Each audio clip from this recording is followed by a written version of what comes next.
গাছপালা ঘেরা একটি গহীন জঙ্গলে একটি বাঘ বাস করত। তার নাম ছিল শেরু। বাঘটি ছিল ওই বন রাজা।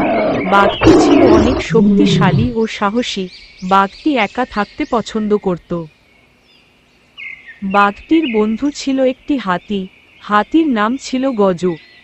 গজু, কোথায় যাচ্ছিস? খাবার খেতে যাচ্ছি।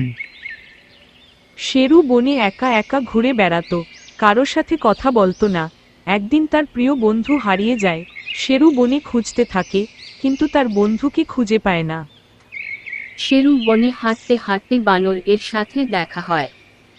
শেরু বানরকে বলে, বানর ভাই, তুমি কি আমার বন্ধু গজুকে দেখেছো? আমি তো কাল থেকেই গজুকে দেখি না। শেরু বনে হাঁটতে হাঁটতে এবার খরগোশ এর সাথে দেখা হয়।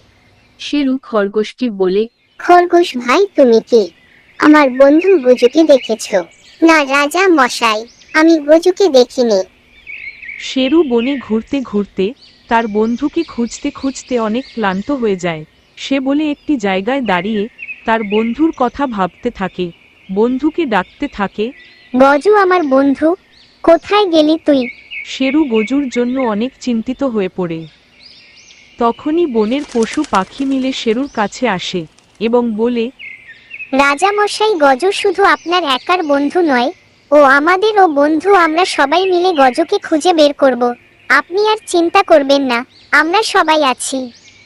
আমি তোমাদের কত অবহেলা করেছি, আর তোমরা আমাকে সাহায্য করতে চাও।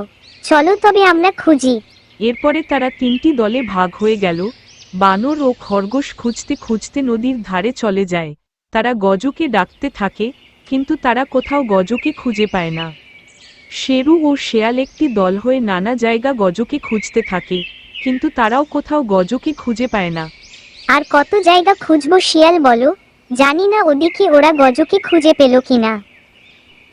এদিকে পেঁচা দাদু সারা বন উড়ে উড়ে গজকে খুঁজতে খুঁজতে একটি জায়গায় গজকে খাঁচায় বন্দি হয়ে থাকতে দেখে। গজু পেঁচা দাদুকে দেখে বলে, আমাকে বাঁচাও। গজু, তোমার এই অবস্থা কি করে হলো? দাঁড়াও, আমি সবাইকে ডেকে নিয়ে আসি। পেঁচা দাদু গিয়ে সবাইকে খবর দেয় এবং বলে, আমি গজুকে দেখে এলাম। গজু একটি খাঁচার ভেতরে আটকা পড়েছে। তোমরা সবাই চলো, এখনই ওকে খাঁচা থেকে বের করতে হবে। বন্ধুরা চলো সবাই। সবাই মিলে গজুর খাঁচার কাছে যায়। গজু তাদেরকে দেখে অনেক খুশি হয় এবং বলে, তোমরা এসেছো, দয়া করে আমাকে এখান থেকে মুক্ত করো। তখন শেরু বলে, আমরা যখন এসেছি তোর আর কোনো চিন্তা নেই। ইঁদুর, তুমি গিয়ে গজুর খাঁচার বান কেটে দাও। তখন ইঁদুর গিয়ে খাঁচার বান কেটে দেয় এবং গজু মুক্ত হয়ে যায়। মুক্ত হয়ে গজু সবাইকে ধন্যবাদ জানায় এবং শেরু সবার কাছে ক্ষমা চায় ও বলে, আমি তোমাদের অনেক অবহেলা করেছি।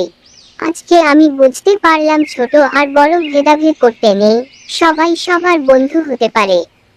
ছোটরাও আমাদের অনেক উপকারে আসে। আজকে থেকে আমরা সবাই সবার বন্ধু হয়ে থাকব। Please like, subscribe and press the bell icon.